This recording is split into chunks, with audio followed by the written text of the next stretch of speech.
दोस्तों जय Hind. Ranbir Singh the voice of a सैनिक एक बहुत ही महत्वपूर्ण मुद्दे के साथ मैं हाजिर हूं। ये जो घटना है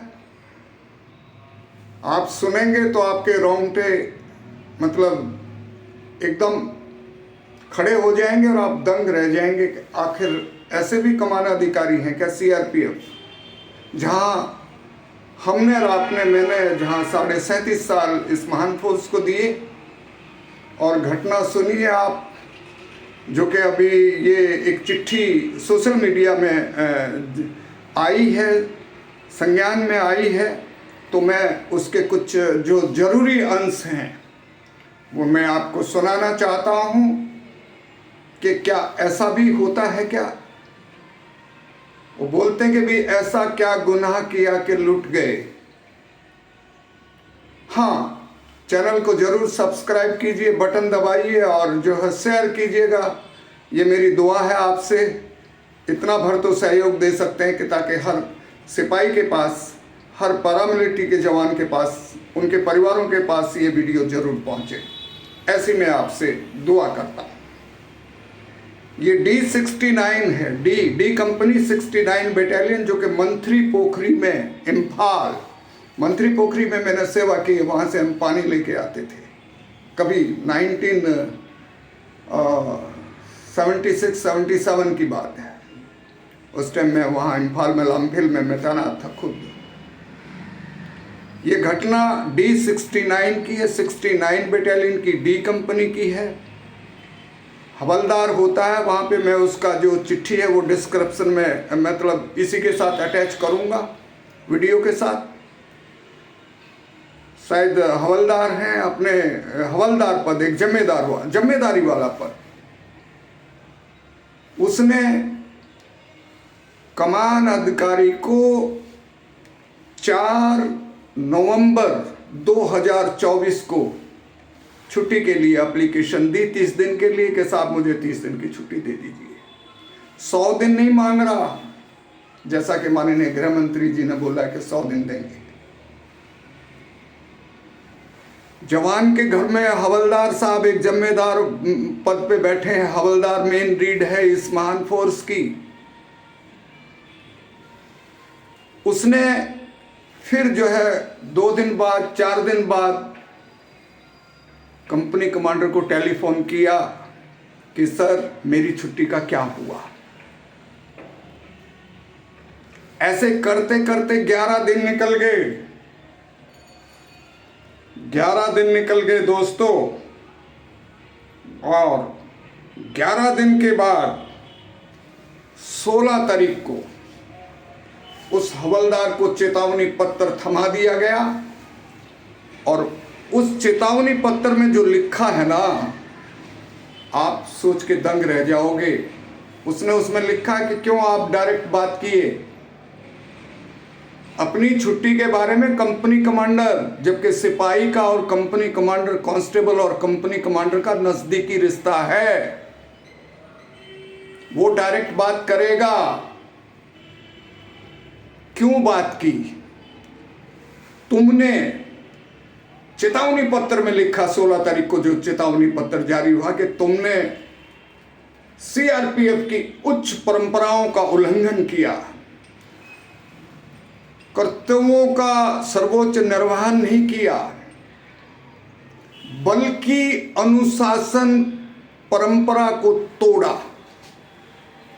ये लिखा है उसमें।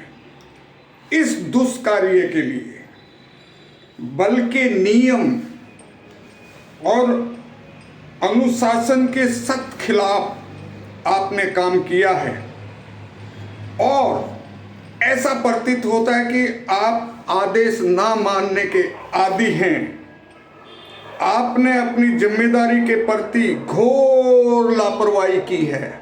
देखिए, टेलीफोन करके कि सर मेरी छुट्टी का क्या हुआ, ये बोलता है कि घोर लापरवाही की है, जो कि अति निंदनीय है। सोचिए आप, ये चेतावनी पत्र दिया है हवलदार साहब को कंपनी कमांडर द्वारा। और ये घटना वहाँ की है जहाँ अभी डीजी सर वहाँ पे विजिट कर रहे हैं, जवानों के बीच में हैं, दुख तकलीफ पूछ रहे हैं। नए डीजीपी आए हैं, जवानों के बीच में खाना खा रहे हैं, उनकी मुश्किलातों के बारे में पूछ रहे हैं, दरबार ले रहे हैं। ये घटना वहीं की है। और ये जो टेलीफोन पर आप मेरे को डायरेक्ट छुट्टी के बारे में बात किया, ये घोर निंदनीय है, बल्कि आदर्शों के खिलाफ है। बल्कि आदर्श, सेवा भक्ति मोटो है उसका, सर्विस एंड लॉयल्टी, यानी कि सर्विस कीजिए, बदले में लॉयल्टी में क्या मांग रहा जवान? छुट्टी। और चेतावनी पत्र में जो थमा दिया, भविष्य में अगर आप इस प्रकार दोबारा छुट्टी मांगोगे, दोबारा टेलीफोन पे बात करोगे, तो आपके विरुद्ध बल के नियम के मुताबिक सख्त से सख्त कार्रवाई की जाएगी। आप जो पुराने लोग हैं या जो भी है, धारा CRP 9, 10, 11 है, जिसमें ये अपराध उस श्रेणी में आता है जो इन्होंने ये धाराएं जो बोल रहे हैं। और अगर आपने इस प्रकार का की तो भविष्य में भी आपके प्रति सख्त से सख्त कार्रवाई की जाएगी। और ये चेतावनी पत्र उसकी ACR में भी चिपका दिया, कॉपी है। दोस्तों, मेरा कहने का मतलब,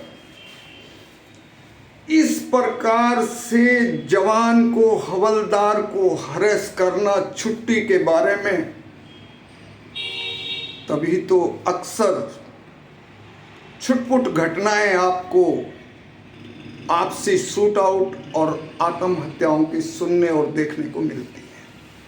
अभी भी पीछे कांड हुआ जिसमें 4 जवान आपस में ही हो गया, कोई पता नहीं। क्या ये भी एक कारण है? हम तो बराबर कह रहे हैं कि समय पे जवान को छुट्टी ना मिलना उसको टेंशन में डालता, ऊपर से उसको जो है तुगल की फरमान पकड़ा दिया गया। कंपनी कमांडर, शायद मुझे नहीं लगता कि वो कंपनी कमांडर के काबिल है। हम चाहेंगे ये वीडियो जो है पूरे हिंदुस्तान में जाए और डीजी तक जाए। हम इसको डीजी साहब के उस पर भी शेयर करेंगे। जवानों को हम बोलते हैं ऐसा ना करें, फिर भी मैं जवान को वो जो है एक बार छुट्टी आज नहीं कल मिलेगी, कल नहीं परसों मिलेगी, लेकिन साहब 11 दिन हो गए, उसको क्या पता कि घर में क्या प्रॉब्लम है, क्या उसकी मिसिस की प्रॉब्लम है, क्या उसके बच्चों के स्कूल के दाखिलों की प्रॉब्लम है, क्या उसके बूढ़े माँ बाप को इलाज की सख्त ज़रूरत है। तो 11 दिन वो अपने पास में रखे रहा उसको, एप्लीकेशन को, और बाद में उसको जो है ना वो चेतावनी पत्र थमा दिया गया।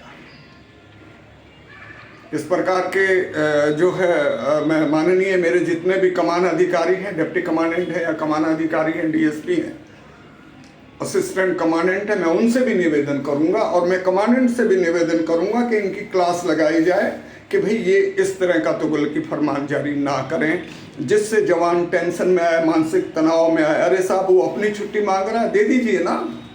100 दिन तो नहीं मांग रहा, 30 ही दिन मांग रहा, 60 दिन बनती है।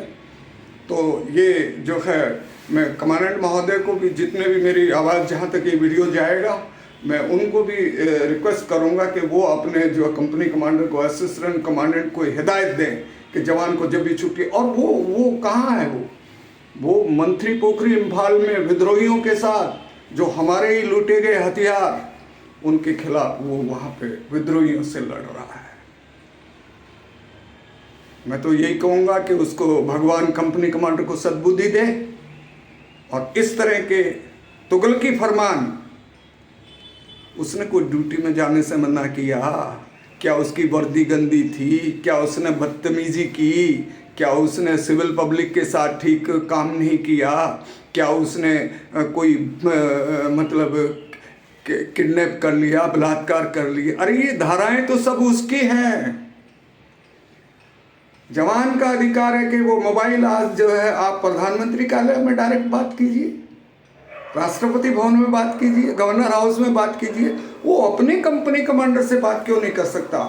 घोर निंदनीय है। हम इसका घोर विरोध करते हैं और हम इसके बारे में डीजी सर को जो है लिखेंगे कि उस कमान अधिकारी को भी, उसको बिल्कुल, उसने क्यों, कौन सी इतनी सख्त धाराएं लगाई कैसे लगाई, कैसे उसने जो है उसको जब चेतावनी पत्र जारी कर दिया।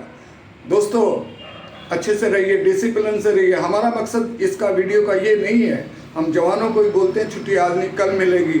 आप धैर्य रखिए और कोई ऐसा काम मत करिए जो हमारी उच्च परंपराओं, बल्कि उच्च परंपराओं के खिलाफ जाए, आन बान शान फोर्स के में आँच आए, आपका दिन अच्छा जाए। अच्छे से रहिए, सीनियर को इज्जत दीजिए और जो है सतर्क रहिए। Thank you so much. Video को फिर बोलता हूँ कि हमारे चैनल को सब्सक्राइब करिए, लाइक कीजिए, कमेंट कीजिए और ताकि लेटेस्ट खबरें आप तक पहुँचती रहे। हक की लड़ाई जारी, 6 अप्रैल Jantar Mantar. Thank you so much.